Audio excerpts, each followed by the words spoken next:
Bonjour à toutes et à tous, nous sommes le lundi 9 octobre, bienvenue dans Au Quotidien. Bonjour Laure. Bonjour Colin, bonjour à tous. Les invités de ce jour ? Fabienne Labrette-Ménager qui viendra nous parler de Sarthe Habitat, le premier bailleur public en Sarthe. Ça, c'est dans l'actu. Et dans la suite, on parlera de formation professionnelle. Avec Manon Saint-Hélier du Greta CFA du Maine qui propose des formations préqualifiantes organisées début novembre dans les métiers de l'industrie qui sont en tension, vous le verrez. Et puis si vous avez des questions, vous n'hésitez pas, vous commencez à connaître le numéro par cœur, le 0 670 672 792. N'hésitez pas à nous envoyer vos questions par message WhatsApp. Mais tout de suite, on commence par l'actu.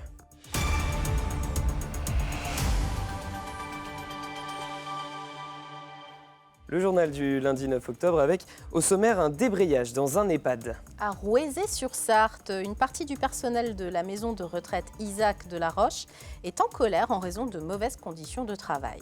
Le Salon du Livre du Mans a battu des records de fréquentation la semaine dernière avec encore de beaux jours pour le marché du livre, format papier. Et puis, direction Saint-Saturnin où la maison d'accueil spécialisée Andy Village a été rénovée pour le confort de ses habitants. Et avec votre invité, nous parlerons de l'habitat. Absolument, puisqu'il s'agit de Fabienne Labrette-Ménager, présidente de Sarthe Habitat, le premier bailleur public du département. Mais on ouvre ce journal avec un mouvement social dans un EHPAD. La maison de retraite Isaac de la Roche à Rouezé-sur-Sarthe, où une trentaine de salariés ont débrayé ce lundi midi, une trentaine sur 45 au total. Une petite demi-heure pour exprimer leur colère concernant des conditions de travail qualifiées de dégradées. Colin Ancel. Pour les agents de Roisey-sur-Sarthe, trop, c'est trop. Manque d'effectifs, de considération, non-respect du temps de repos, des congés. Depuis le changement de direction il y a un an, l'environnement de travail a changé. Pour les syndicats, ce sont les résidents qui vont être impactés. On en a quelques-uns tous les jours qui nous disent mais c'est quand qu'on va revenir dans une vie normale, c'est quand qu'on va avoir des douches suffisantes chaque semaine, c'est quand... Oui, ils se plaignent, oui, on les met dans l'action, parce que c'est eux les acteurs aussi, c'est eux qui sont au milieu de tout ça en fait. Alors, c'est un débrayage qui a été organisé ce lundi, une manière d'afficher sa colère pendant 30 minutes et de se faire remarquer par la directrice. Quand on voit une directrice qui va zapper complètement tous ces gens ici derrière, là, pour aller discuter, ce qui est tout à fait louable avec vous-même, le manque de communication, il est là. Pour Joël Baudreau-Bonin, ce manque de communication n'existe pas vraiment. Le but, c'est forcément de rester dans un dialogue social constructif. Tous les moyens sont mis en œuvre pour faire en sorte que à la fois les prestations soient assurées et dans des conditions de travail raisonnables, on va dire. Pour l'instant, ces conditions de travail ne sont pas jugées raisonnables par les manifestants qui vont s'entretenir avec l'Agence régionale de santé ce jeudi, tandis qu'un autre débrayage est déjà prévu mardi prochain. On parle désormais lors d'un accident mortel ce samedi matin au Mans. Oui, une camionnette a chuté dans la rivière Sarthe après avoir percuté et traversé les barrières du pont des Greffiers au Mans, juste à côté du parc de l'Île aux Planches, vous le voyez. D'après nos confrères du Maine Libre, les enquêteurs s'orientent vers un accident suite à l'endormissement du chauffeur au volant de son véhicule. Ce dernier est décédé. Son passager sauvé par les pompiers a pu être entendu, lui, par la police.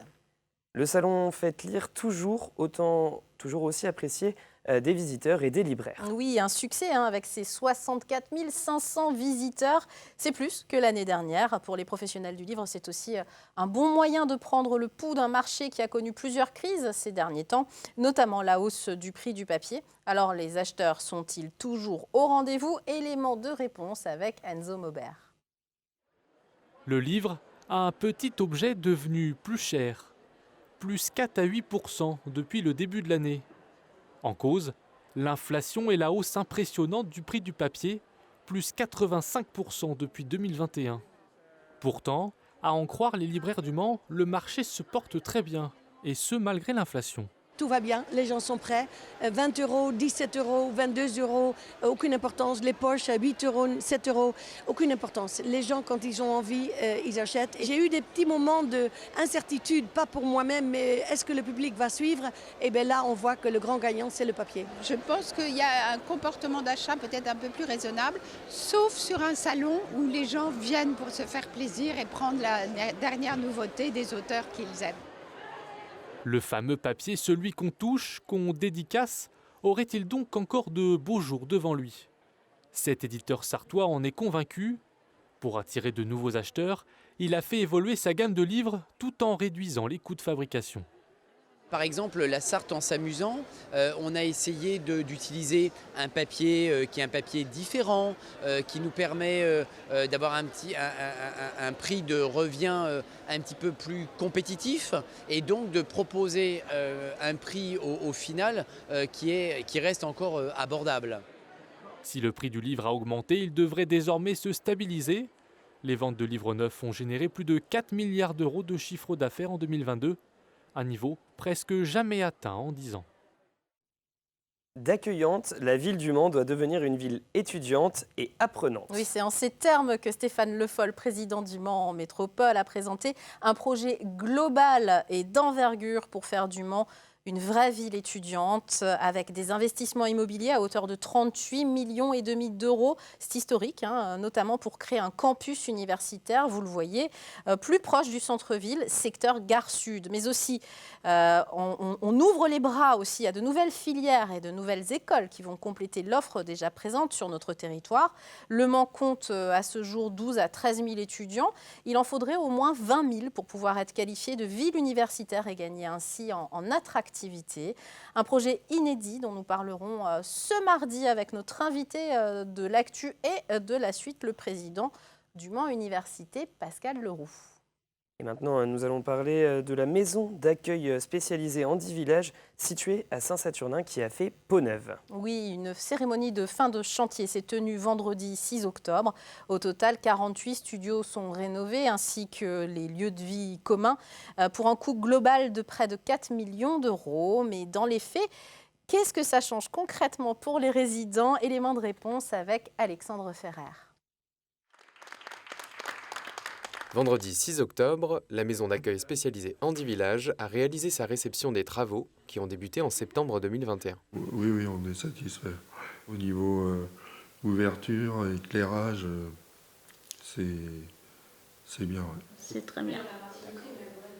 Un nouveau confort tant pour les résidents que pour les employés. On a rénové complètement 48 appartements et puis nous en avons profité pour rénover les couloirs qui mènent vers les lieux de vie communs, vers les domiciles, au secrétariat. Et on a profité de cette occasion pour rénover aussi certains espaces comme le secrétariat, les bureaux, un coin cheminée, c'est un lieu de rassemblement des résidents et des familles. Et on va continuer comme ça dans cette mouvance pour pouvoir avoir une rénovation complète de l'établissement. Se préparer à un retour à la vie autonome, c'est ce qu'expérimente Anthony Lesage, résident dans l'appartement de la Passerelle, également rénové. Tout est adapté vraiment pour moi. Okay. Nouvelles isolations, climatiseurs, chauffage, des options multiples présentes dans chacun des studios réhabilités.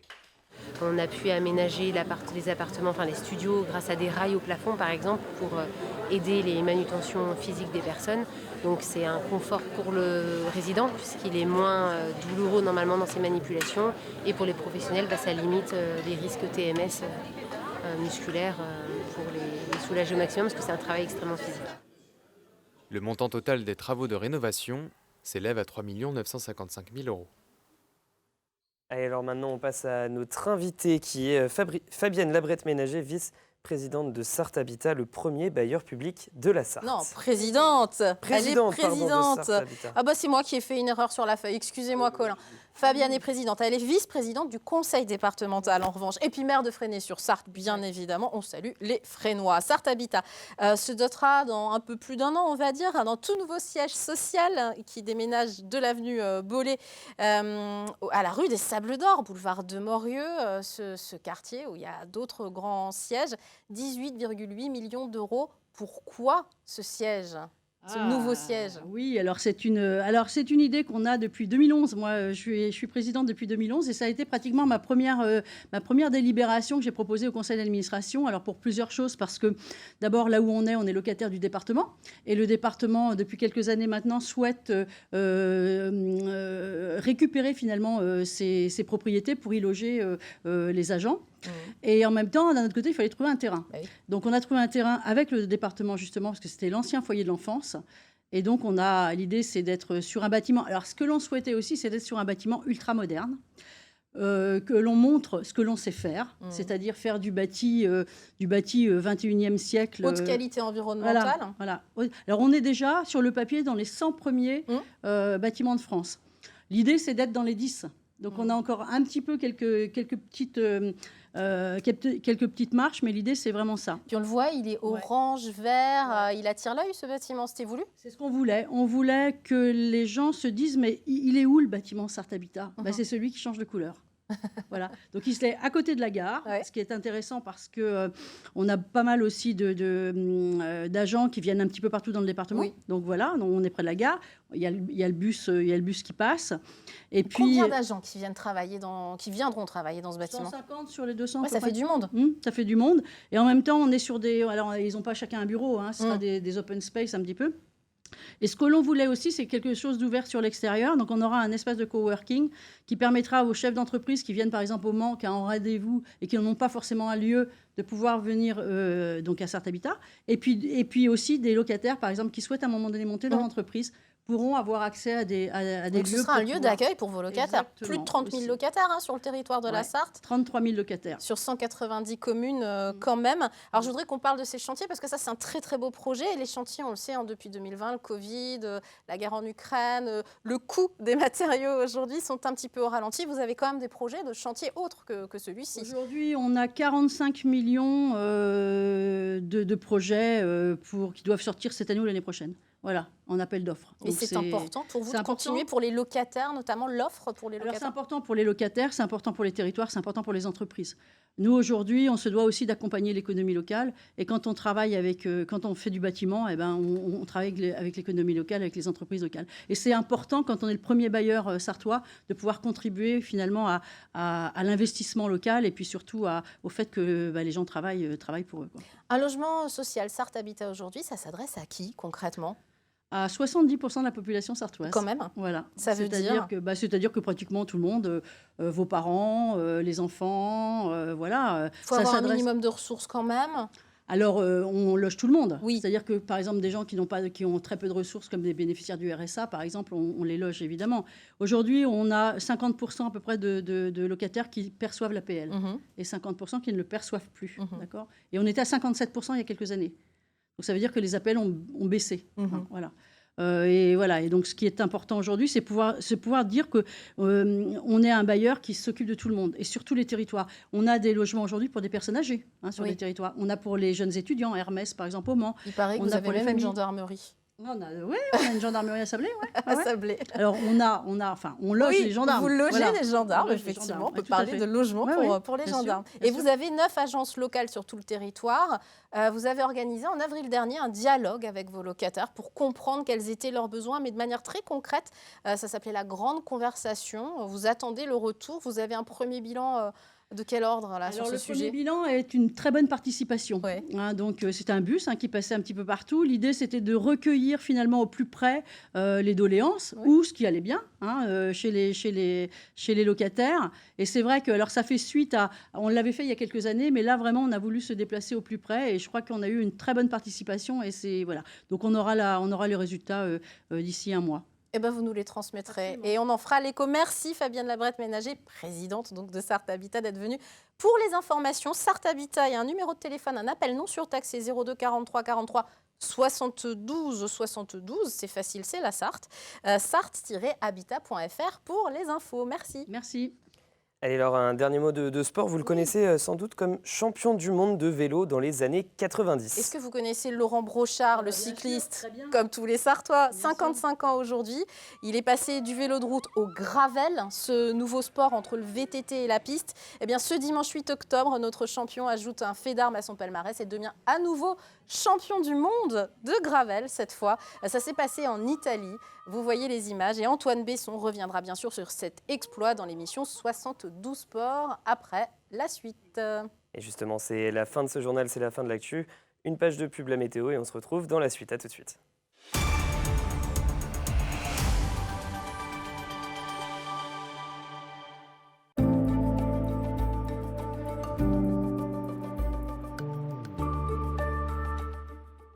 Bonjour, eh bien, les conditions météo restent très estivales sur la France et bien entendu, la Sarthe ne va pas y échapper non plus. On va conserver des conditions qui sont, dignes d'un mois de juillet ou même d'un mois d'août. En tout cas, pour ce soir, pas de surprise, hein. Le ciel reste bien dégagé, bien étoilé et les températures au cours de la soirée restent encore très élevées, entre 17 et 21 degrés. Donc 20 degrés sur le Mans, ça reste des températures un peu exceptionnelles.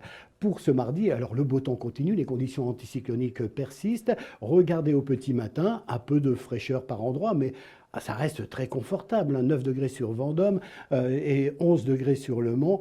On est dans des températures vraiment très confortables et même au petit matin, légèrement au-dessus des normales de saison. Dans l'après-midi, ça s'envole de nouveau. On va frôler par endroits les 30 degrés. Ça sera peut-être le cas au Mans où pour l'instant nos modèles météo annoncent 29. On sera très proche des 30 degrés. Et vous voyez que partout ailleurs autour de notre région, eh bien, les températures aussi entre 27 et 29 degrés. Vous voyez, c'est vraiment des températures exceptionnelles pour la saison.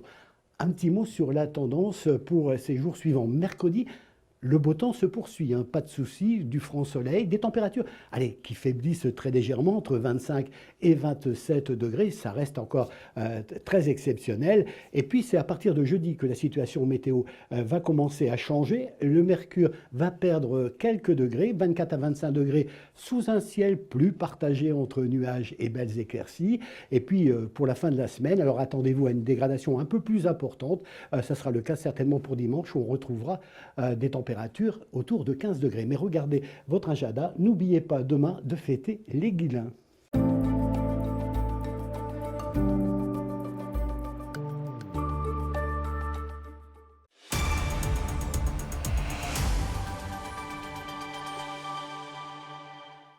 Bienvenue dans la suite. Si vous nous rejoignez dans quelques instants, nous serons avec Manon Saint-Hélier pour parler formation et emploi dans les métiers de l'industrie. Mais avant, on va faire un point comme tous les jours sur la qualité de l'air avec notre partenaire RPI de la Loire. Les conditions estivales, en effet, il fait très chaud en ce moment, favorisent donc la formation d'ozone en lien avec les émissions de trafic routier également. L'air était dégradé sur le sud et l'est ce lundi du département et ce mardi, c'est le sud-ouest du département où l'air sera dégradé. Partout ailleurs, l'indice de qualité de l'air est moyen. Voilà, c'est tout pour la qualité de l'air. Alors, je vous rejoins. C'est la rançon du beau temps qu'on a eu ce week-end et qui continue, bien entendu. Mais je suis avec Manon Saint-Hélier. Merci d'être avec nous. Vous êtes conseillère en formation professionnelle au Greta CFA du Maine, qui propose des formations préqualifiantes organisées début novembre dans les métiers de l'industrie en tension. En un mot, c'est quoi le Greta CFA ? Alors, Greta CFA, c'est un groupement d'établissements. Nous sommes un centre de formation continue et d'apprentissage présents sur la Sarthe et la Mayenne. Et en fait, on fait partie d'un réseau Greta CFA du Pays de Loire et nous proposons des formations. Et au Mans, vous êtes 28 rue des Grandes Courbes, je le précise, donc au Mans.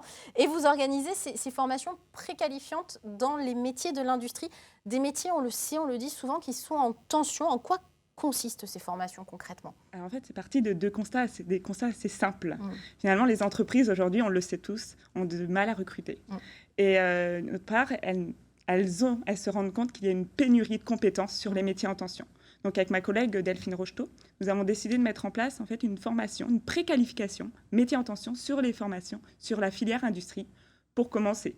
Et donc en fait, cette formation, elle va être dédiée à un public très large. C'est-à-dire, alors à qui ça s'adresse concrètement ? Alors à toute personne qui a de l'appétence pour l'industrie ou qui souhaite créer de l'appétence, mais je m'adresse aussi bien aux demandeurs d'emploi, aux salariés de chantier d'insertion, aux personnes allophones, aux personnes en situation d'illettrisme. Donc on s'adresse ou même aux personnes en situation de handicap, vous le précisez également sur votre brochure, pour peu que ce soit compatible, il n'y a pas de problème, tout est ouvert. Ces sessions, ce sont des sessions de préqualification. On ne va pas apprendre un métier comme on pourrait faire dans un apprentissage pendant 2 ans. C'est bien ça. C'est un tout petit peu plus léger pour voir si la personne a vraiment de l'appétence et a envie de continuer dans le domaine ensuite, c'est ça ? Exactement. Alors nous avons sélectionné des métiers en tension sur la filière industrie. Ah bah oui, on peut en citer quelques-uns par exemple. La maintenance, conduite de ligne, par exemple, assembleur-monteur. Et en fait, elle a 2 particularités, cette formation. Elle est courte, déjà, c'est une préqualification. Elle va durer 9 semaines, mais il y a 2 semaines de stage en option. Et en fait, les 2 particularités, c'est la première, c'est que les stagiaires vont passer entre 14h et 21h sur les plateaux techniques. Donc un plateau technique, c'est un atelier. En fait, au Greta CFA du Maine, on a une ligne de production qui va permettre de mettre en fait en situation les stagiaires. Et donc justement, c'est plus de la pratique que de la théorie? Exactement, c'est exactement ça. En fait, on a nos formateurs, c'est la deuxième particularité de cette formation, c'est qu'on a travaillé et développé, les formateurs ont pensé des mises en situation professionnelle pour valider ou développer des compétences à la fois transversales, mais aussi compétences professionnelles. Vous organisez des réunions d'information collective vendredi 13 octobre, là c'est cette semaine, à partir de 9h. Vendredi 27 octobre, à partir de 9h, au Greta CFA du Maine, je l'ai dit, 28 rue des Grandes Courbes. Comment on fait pour postuler d'un mot? Alors, vous avez la possibilité d'aller sur le site internet, sinon il y a l'adresse mail également. Qui va s'afficher. Par téléphone, c'est également possible. Vous rapprochez de votre conseiller, il est possible de se rapprocher de son conseiller référent. Oui, et Pôle emploi par exemple, exactement. Ils ont votre contact. Pôle emploi, la mission locale, c'est tout à fait possible. Merci mille fois d'être venu nous présenter ces formations préqualifiantes dans les métiers de l'industrie. C'est concret et c'est pratique. Et le mail contactgreta-cfa.men@acnantes.fr. Il se passe quoi demain? Et ben justement, j'allais vous demander qu'est-ce qu'on reçoit demain. Vous l'avez dit tout à l'heure, je crois. Oui, Pascal Leroux, je l'ai dit, le président du Mans Université. Nous évoquerons avec lui cette rentrée universitaire qui est passée, mais aussi les projets à venir pour faire du Mans une grande ville étudiante. Vous le verrez, beaucoup d'attentes dans ces projets. Et si vous avez des questions à lui poser, vous n'hésitez pas par message WhatsApp au 0670 672 792. On lira toutes vos questions et on lui posera. Et comme tous les étudiants du Mans Université nous regardent, forcément, ils vont nous envoyer des questions. Et n'hésitez pas à en envoyer, on les lira et on posera les questions à votre président avec grand plaisir. Qu'est-ce qu'on regarde maintenant sur LMTV? Eh bien, c'est l'heure de 72 Sports présenté par Antoine Besson et préparé par Amoun Chamsoudine. Quant à nous, on se retrouve pour la prochaine édition de Quotidien, c'est-à-dire ce mardi à 18h30 en direct. Bonne soirée. Salut.